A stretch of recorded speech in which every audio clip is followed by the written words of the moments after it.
భవన్ ఇక నిన్న 8 గంటల పాటు సుదీర్ఘంగా స్టేట్మెంట్ తర్వాత వల్లభనేని వంశీని రిమాండ్కు తరలించడం జరిగింది. సో మెజిస్ట్రేట్ ఆదేశాల మేరకు సో ఆ పోలీసులు కూడా కస్టడీకి ఇవ్వాలని కూడా కోరుతున్నటువంటి పరిస్థితి కనిపిస్తుంది. దానికి సంబంధించినటువంటి వాదోపవాదాలు కావచ్చు, దానికి సంబంధించినటువంటి పిటిషన్లు కూడా కోర్టులో సబ్మిట్ చేసినటువంటి పరిస్థితులు కనిపిస్తా ఉన్నాయి. అదేవైపు బెయిల్ కూడా మంజూరు చేయాలంటూ ఇటు వంశీ తరపు లాయర్లు కావచ్చు వీళ్ళు కూడా ప్రయత్నాలు చేస్తున్న పరిస్థితి అయితే కనిపిస్తూ ఉంది. కానీ ఇటు పెద్ద ఎత్తున గుడివాడ ఇటు ఏదైతే గన్నవరం ప్రాంతంలో ఉన్నటువంటి ప్రజలు కావచ్చు, నిన్న మనం చూసాం స్వచ్ఛందంగా బయటకు వచ్చి ఆ 4 రోడ్ల కూడల్లో కావచ్చు, ఆ ప్రాంతంలో మిఠాయిలు పంచుకోవడం కావచ్చు, లేదనంటే పూర్తిగా బాణసంచా కాల్చడం కావచ్చు, ఇట్లాంటివన్నీ చేసిన పరిస్థితి. అంటే చూడ్డానికే మాత్రం సాఫ్ట్గా కనిపిస్తారు, కానీ వంశీ చేసినటువంటి అక్రమాలు అరాచకాలు అన్నీ ఇన్ని కావు అంటూ కూడా చాలామంది మాట్లాడుకుంటున్నటువంటి పరిస్థితులు అయితే కనిపిస్తూ ఉన్నాయి.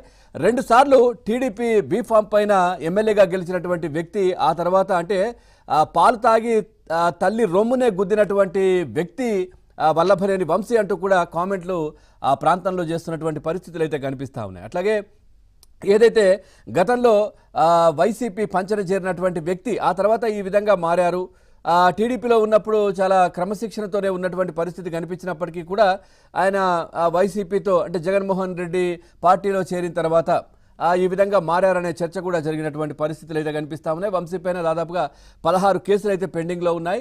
అదేవిధంగా ఈ మట్టి మాఫియాకు సంబంధించి కావచ్చు, ఆ తర్వాత ఏదైతే పట్టా పుస్తకాలు పాస్ పుస్తకాలకు సంబంధించి కావచ్చు, ఇవన్నీ దాదాపుగా 210 కోట్ల రూపాయలకు సంబంధించిన ఇష్యూ. ఇంకొకటి కూడా ఏదో 1000 కోట్లకు సంబంధించినటువంటి స్కామ్ ఏదో చేశారనే అంశం కూడా తెరపైకి వస్తూ ఉంది. అట్లాగే విజిలెన్స్ రిపోర్ట్ కావచ్చు, ఇవన్నీ కూడా ప్రభుత్వం దగ్గర రెడీగా ఉన్నాయి. ఇటు ఎన్ఫోర్స్మెంట్ డైరెక్టరేట్ వీళ్ళందరూ కూడా ప్రభుత్వానికి నివేదికలు ఇవ్వడం జరిగింది, జరిగిన అక్రమాలు ఈయన చేసినటువంటి దోపిడీలకు సంబంధించి. సో దాన్ని మరి సిఐడికి ఇస్తారా, సిబిఐకా ఏంటి అనేది కూడా ఒక చర్చ జరుగుతున్న పరిస్థితులు అయితే కనిపిస్తాను. ఓవరాల్గా అన్ని కేసులు కూడా బయటకు వస్తున్నటువంటి పరిస్థితులు మనం చూస్తా ఉన్నాం. వైసీపీ ప్రభుత్వం అధికారంలో ఉన్నప్పుడు వాళ్ళతో ఉండి ఈయన పైన ఏమి అంటే ఇట్లాంటివి వచ్చినప్పుడు తప్పించుకునే ప్రయత్నం చేశారు. సో ఇప్పుడు అన్ని కూడా బయటకు వస్తున్నటువంటి పరిస్థితులు ఇటువైపు. తర్వాత నిన్న నాటకీయ పరిణామాల మధ్య మనం చూడొచ్చు, వంశీ ఇంటికి పోలీసులు వచ్చిన సమయంలో కూడా ఆయన చాలా అక్కడ డ్రెస్ చేంజ్ చేసుకుంటారని చెప్పి లోపలికి వెళ్ళడం, ఆ తర్వాత ఆ డ్రెస్ చేంజ్ చేసుకునే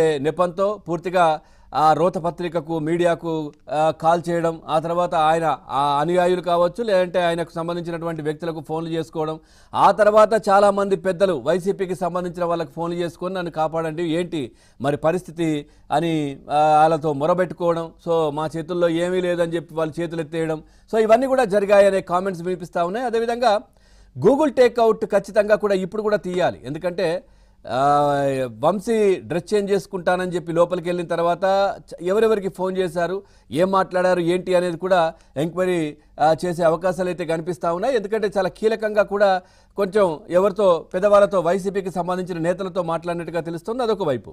ఇంకోవైపు ఇక్కడ పోలీసులు కూడా ఎందుకు అంత ఆ విధంగా అలసత్వం వహించారు, ఆ విధంగా ఎందుకు ఆయనకు ఫ్రీ హ్యాండ్ ఇచ్చారు అనేది కూడా చాలామంది చర్చ జరుగుతోంది. ఎందుకంటే గతంలో అరెస్ట్ చేయడానికి వెళ్ళినప్పుడు గోడలు దూకి డోర్లు బద్దలుగొట్టి గేట్లు విరగ్గొట్టి, లేదంటే మహిళలు అయితే నైటీలపైనే అరెస్టులు చేశారు. తర్వాత మనం చూసాం రవి నాయుడు శాప్ చైర్మన్గా ఉన్నారు ప్రస్తుతం, ఆయనను షార్ట్ పైన చెప్పుల్లో కూడా లేకుండా అరెస్ట్ చేశారు. అచ్చెన్నాయుడు గారు టీడీపీ సీనియర్ లీడర్, ఆయనను కూడా ప్రస్తుత మంత్రి ఆయనను కూడా సర్జరీ జరిగిందని చెప్పినప్పటికీ కూడా బ్లీడింగ్ అవుతున్నా కానీ 100 కిలోమీటర్లు తిప్పినటువంటి పరిస్థితి.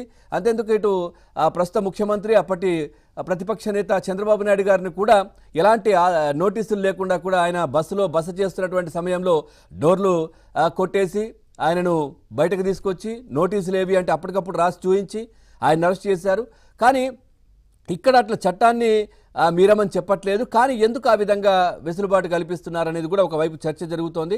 ఇంకొక వైపు కూడా నిన్న కోర్టుకు వెళ్ళినటువంటి సమయంలో మేజిస్ట్రేట్ను ముందు హాజరుపరిచే సమయంలో కూడా పూర్తిగా ఏదైతే వెనక డోర్ నుంచి తీసుకెళ్లడం కావచ్చు, లేదంటే మీడియాను అనుమతించకపోవడం కావచ్చు, ఇవన్నీ కూడా ఏంటి అనే చర్చ జరుగుతుంది. ఎందుకంటే మనం చూసాం గతంలో చంద్రబాబు నాయుడు గారిని రిమాండ్ చేసినప్పుడు దాంట్లో సెల్ దగ్గర అంటే అక్కడ లోపలికి వెళ్తున్న సమయంలో ఫోటోలు కూడా రావడం, తర్వాత ఆయనకు ఇటు అధికారులు ఆయనతో మాట్లాడుతున్నటువంటి విజువల్స్ కూడా బయటకు రావడం, ఈ రోత పత్రికకు సంబంధించిన 2-3 ఫోటోగ్రాఫర్లు కూడా అక్కడ ఉండడం, ఇంత చేశారు. సో ఈ విధమైనటువంటి కార్యక్రమం చేశారు. మరి ఇక్కడ ఈ పోలీసులు అలా చేయమనట్లేదు, కానీ పద్ధతి ప్రకారం చట్ట ప్రకారమే డైరెక్ట్గా తీసుకెళ్లొచ్చు కదా, వెనక డోర్ నుంచి తీసుకెళ్లడం, ఆయన ఎవరికి కనిపించకుండా చేయడం, ఇదంతా ఏంటి అంటూ కూడా చర్చ జరుగుతున్న పరిస్థితులు. అయితే వైసీపీ మాజీ ఎమ్మెల్యేల చుట్టూ పూర్తిగా ఉచ్చు బిగుస్తున్న పరిస్థితి ప్రస్తుతం కనిపిస్తూ ఉంది. ఎందుకంటే ఈ అన్ని కేసుల్లో కూడా అధికారంలో ఉండగా టీడీపీ ఆఫీసులపై దాడి ఏ విధంగా చేశారో మనం చూసాం. వైసీపీ నేతలు వల్లభనేని వంశీ తర్వాత లిస్టులో ఇటు జోగి రమేష్ కావచ్చు, కొడాలి కావచ్చు, పేర్ని మనకు తెలుసు బియ్యం దొంగతనం వ్యవహారంలో ఇప్పటికే పేర్ని నానిపై కూడా కేసు నమోదైన పరిస్థితి.